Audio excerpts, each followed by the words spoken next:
Hello everyone, and welcome to the world of extemporaneous speaking.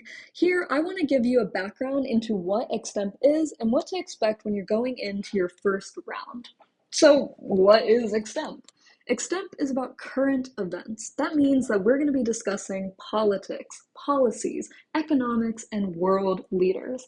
The discussion will switch between domestic and international affairs. So say your first round is on a US policy change. That would be a domestic topic. Your next round might be an international world leader. In some tournaments, there will be separate events, one for US extemp and one for international extemp, but it depends on the tournament that you're competing at.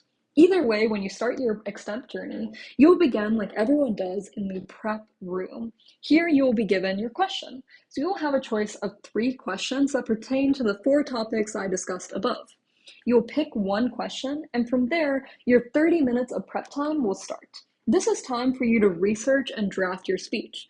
And the way that people split up the 30 minutes is highly individualized. Some people will do 15 minutes research and 15 minutes prep. Some people will do a 23 and 7 split. It really depends on what you are comfortable with. So I would really recommend practicing with a 30-minute prep. In the end, you want to make sure that your total speech is 7 minutes long.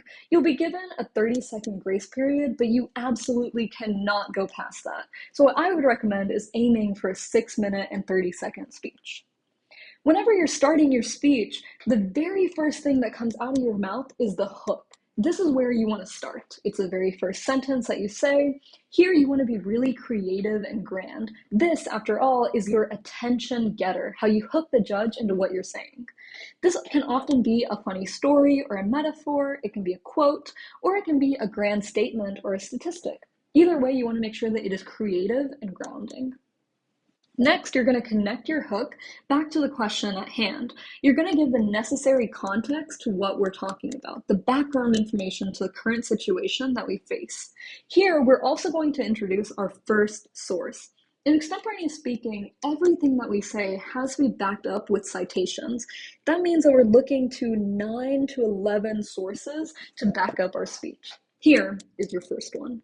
When you're introducing your source, you want to make sure that you say the name and the date. For example, you could say, as reported by Reuters on May 13, 2023, and then go into the discussion of the background. After that, you want to segue to the question. You want to make sure that during your prep time, you are memorizing the question so you can state it clearly in your round. Oftentimes, judges will dock you points if you do not clearly state your question. Many people will use a line like, "This brings me to our question today," and then go into what the question is. And then finally, you're going to give your answer to the question. For many questions, this might be a simple yes or no, or it could be a discussion. Either way, you're going to be saying 3 reasons why yes/no, or you could give 3 points to consider. In your thesis, you're giving a preview of the points that you're going to discuss. For many speeches, there will either be 3 subpoints or 2 subpoints, and you're going to outline them here clearly. Point A, point B. Next is your body. So you're going to transition from your introduction to your first point. Many times the transition will hark back to the hook. Say if it's a funny story, you may some way incorporate that into your first point, but you can also just say first and move on. It depends on what your attention getter is and how comfortable you are. This will introduce point A from your preview. So you're going to reiterate what you just said in your preview and introduce this point. Next, you're going to have the discussion of the point. Here's where we find the bulk of our research. Like I mentioned, we want to have 9 to 11 total sources. So you're going to aim for 3 sources per point. And like I mentioned, you're going to cite them with the name and date of the source.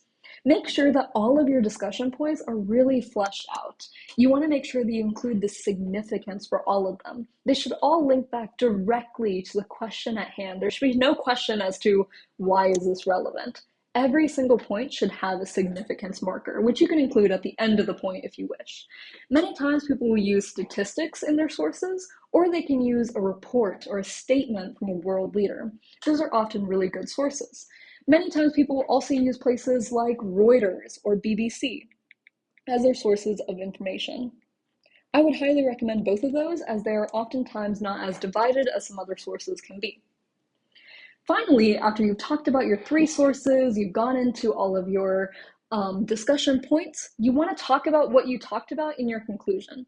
So you're going to segue into the end of your speech with a reiteration of the why behind your speech. Why was this question posed today? Why do we care? And then you're going to say, well, here's my why. And you're going to reiterate your preview of points. This is going to be very similar to what you said in your introduction, answering the question again and explaining why. This will be a very brief explanation. You don't want to spend more than a minute on your conclusion. If you want to, you can end with a grand final line or even a rhetorical question just to indicate that it's the end of your speech and leave your audience thinking about what you just discussed. And there, you will have given your first extemporaneous speech. Like I mentioned, try to wrap it up at 6 minutes and 30 seconds. Many times people will use hand signals so that the judge will let them know what time they're at, and you'll have an idea of when you want to come to an end. Your introduction can be about 1 minute. Your conclusion can also be about 1 minute, and the remaining time can be split between your body points. Good luck in your first extemporaneous speech, and I hope this gives you a good overview of what to expect and what to do when you're planning your first speech.